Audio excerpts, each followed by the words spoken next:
In a world built on ambition and greed, have you ever wondered about the hidden chapters of financial history?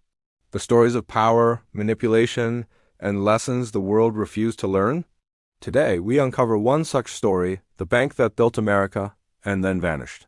From the corridors of Wall Street to the boardrooms where nations are shaped, this narrative explores the rise, the fall, and the silent consequences that changed how money moves.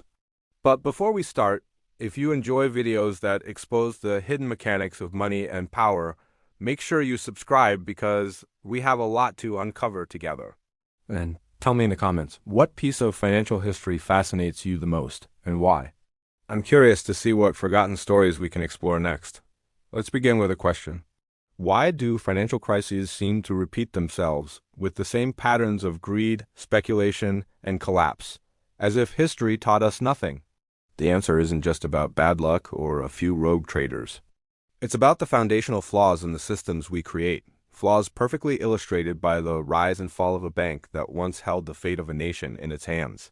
To understand this, we need to travel back to the birth of the United States, a time when the very concept of a national economy was being forged in fire. In 1791, a financial visionary named Alexander Hamilton championed a radical idea, a central bank. This institution, the first bank of the United States, was designed to be the bedrock of the new nation's economy. It would manage the government's massive war debts, issue a stable national currency, and provide credit to foster commerce and industry. At first, this looked like a miracle.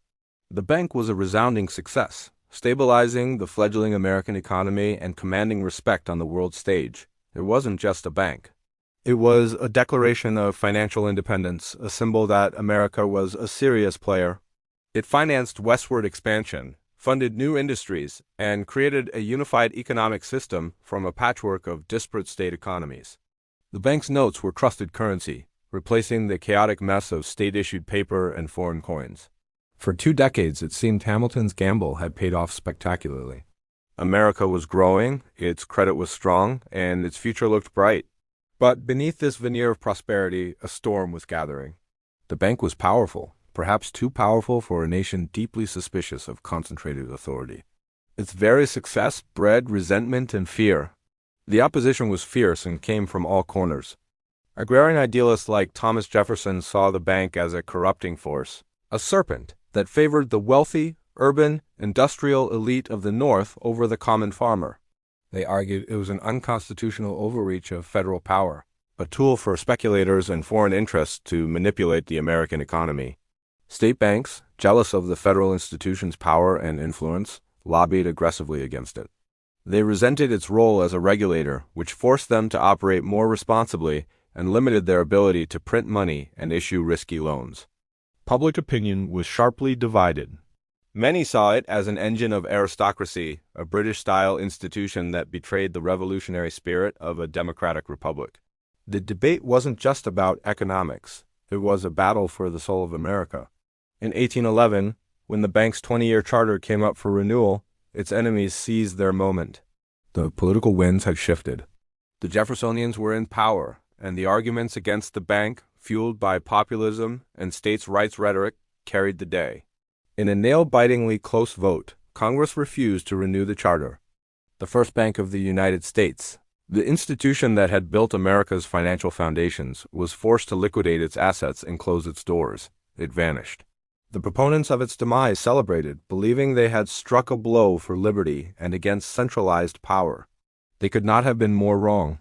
The consequences of their decision were swift and catastrophic, proving that the bank had been the only thing holding a fragile system together. Without a central bank to regulate the money supply and anchor the financial system, the nation descended into chaos.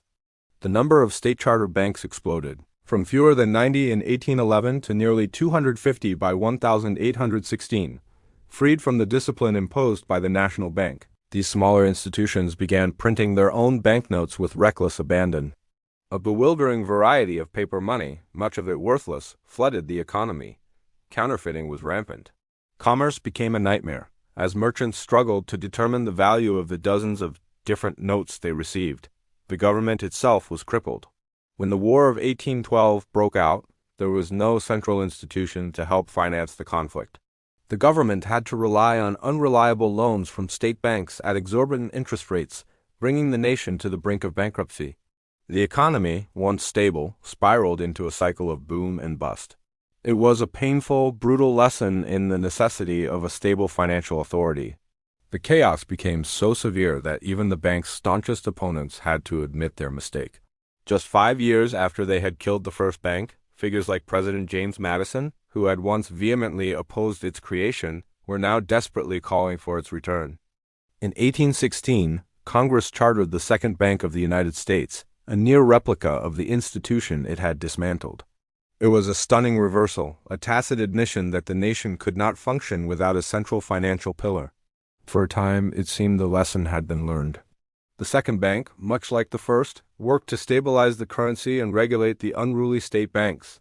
It helped steer the country through periods of rapid growth and westward expansion, once again proving the value of Hamilton's original vision. But history has a tendency to rhyme. The Second Bank, too, became immensely powerful, and that power once again drew the ire of a new generation of populists. This time, the bank's great nemesis was Andrew Jackson, a president who built his political identity on being a champion of the common man against the moneyed interests. Jackson saw the bank as a monster, an undemocratic institution that wielded too much influence over politics and the economy. He waged a relentless political war against it, famously declaring, "The bank is trying to kill me, but I will kill it." His crusade resonated with a public that was once again suspicious of concentrated financial power and Wall Street elites. In a dramatic showdown, Jackson vetoed the bill to recharter the Second Bank in 1832, and then set about dismantling it by withdrawing all federal funds. By 1836, for the second time in a quarter century, America's central bank had been destroyed. The aftermath was eerily familiar, only worse. The bank war triggered another period of intense financial instability known as the Panic of 1837, one of the most severe economic depressions in American history. Without a central regulator, the country endured decades of banking panics, currency chaos, and violent economic swings. American finance went through a really tough and gloomy time back in the day. It wasn't until 1913, after yet another tough financial crisis hit, that the United States finally got its act together and created a real central bank, the Federal Reserve System. Can you believe it took that long? It took over a century of repeated disasters for the lessons of the first bank to finally stick. Every moment of this story, from its creation to its two dramatic destructions, builds towards a revelation: how decisions made in pursuit of political ideology and populist fervor can reshape economies, alter lives, and redefine the meaning of value itself. This forgotten history shows that the battles we fight today over the role of central banks, government spending, and financial regulation are not new. They are echoes of a debate that began with the nation's birth. As the truth of this vanished bank unfolds, from its foundational role to its politically motivated demise, one question remains: did we master money, or did money master us? The tale of the first bank of the United States shows a real tug-of-war that's still super relevant today in our financial world. It's all about balancing the need for stability with the chaos that can come from too much freedom. Centralized system and the deep-seated fear of that system's power. It's a story of a vital institution that built a nation, was destroyed by politics, was resurrected out of necessity, and then destroyed again, leaving a legacy of chaos that took nearly 80 years to overcome. It serves as a powerful reminder that the forces of ambition and greed are timeless, and the lessons of history are often ignored until disaster forces our hand. The bank itself may have vanished, but its ghost continues to haunt the corridors of power, a silent testament to a financial lesson America had to learn the hard way, twice.